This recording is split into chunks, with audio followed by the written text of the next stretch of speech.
আসসালামু আলাইকুম প্রিয় ফুটবল ফ্যান্স। আজকে কথা বলবো আর্জেন্টিনার পরবর্তী দুটি ম্যাচ নিয়ে। আর্জেন্টিনা মার্চে দুটি ম্যাচ খেলবে। একটি ম্যাচ হচ্ছে উরুগুয়ের বিপক্ষে এবং অপর ম্যাচটি খেলবে ব্রাজিলের বিপক্ষে। প্রথমেই বিশ্বকাপ বাছাই পর্বের পয়েন্ট টেবিলের দিকে যদি তাকাই তাহলে দেখা যায় আর্জেন্টিনা এখনও পর্যন্ত 12টি ম্যাচ খেলে 25 পয়েন্ট কিন্তু তারা অর্জন করেছে। আর এই 25 পয়েন্ট নিয়ে তারা কিন্তু পয়েন্ট টেবিলের শীর্ষে রয়েছে। দ্বিতীয় স্থানে রয়েছে উরুগুয়ে, তারা 12 ম্যাচে 20 পয়েন্ট অর্জন করেছে। তৃতীয় নম্বরে স্থানে রয়েছে ইকুয়েডর, তারা 12 ম্যাচে 19 পয়েন্ট অর্জন করেছে। কলম্বিয়া সমান সংখ্যক ম্যাচ খেলে তারাও কিন্তু 19 পয়েন্ট অর্জন করে পয়েন্ট টেবিলের চতুর্থ স্থানে রয়েছে। কিন্তু ব্রাজিল 12 ম্যাচ খেলে 18 পয়েন্ট নিয়ে তারা কিন্তু পয়েন্ট টেবিলের পঞ্চম স্থানে রয়েছে। পয়েন্ট টেবিলের দ্বিতীয় স্থানে থাকা উরুগুয়ে এবং পয়েন্ট টেবিলের পঞ্চম স্থানে থাকা ব্রাজিল, এই দুইটা দলের বিপক্ষে কিন্তু মার্চে আর্জেন্টিনা বিশ্বকাপ বাছাই পর্বের ম্যাচগুলো খেলবে।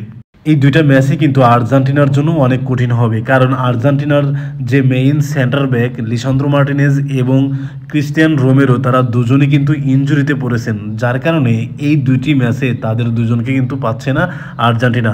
সেন্টার ব্যাক পজিশনে লিসান্দ্রো মার্টিনেজ 2022 বিশ্বকাপে কেমন খেলেছেন এবং সর্বশেষ 2024-এর কোপা আমেরিকার ফাইনাল ম্যাচে কেমন পারফরমেন্স করেছেন সেটা কিন্তু ফুটবল বিশ্ব দেখতে পেয়েছে। তাই লিসান্দ্রো মার্টিনেজ আর্জেন্টিনার জন্য খুবই গুরুত্বপূর্ণ প্লেয়ার। কুটি রোমেরোর অভিষেক হওয়ার পর থেকেই ফুটবল বিশ্বে তার জাত কিন্তু চেনাতে পেরেছেন। টটেনহাম বলেন আর আর্জেন্টিনার জার্সি গায়ে বলেন, সব জায়গায় কিন্তু দারুণ পারফর্ম করে যাচ্ছেন এই কুটি রোমেরো। কিন্তু বর্তমান সময়ে সেই ইনজুরিতে পড়ে অনেকদিন মাঠের বাইরে থাকায় আর্জেন্টিনার হয়ে উরুগুয়ের বিপক্ষে এবং ব্রাজিলের বিপক্ষে তার ম্যাচ খেলা হবে না। তাই আর্জেন্টিনা কিন্তু ভোগান্তিতে পড়তেই পারে।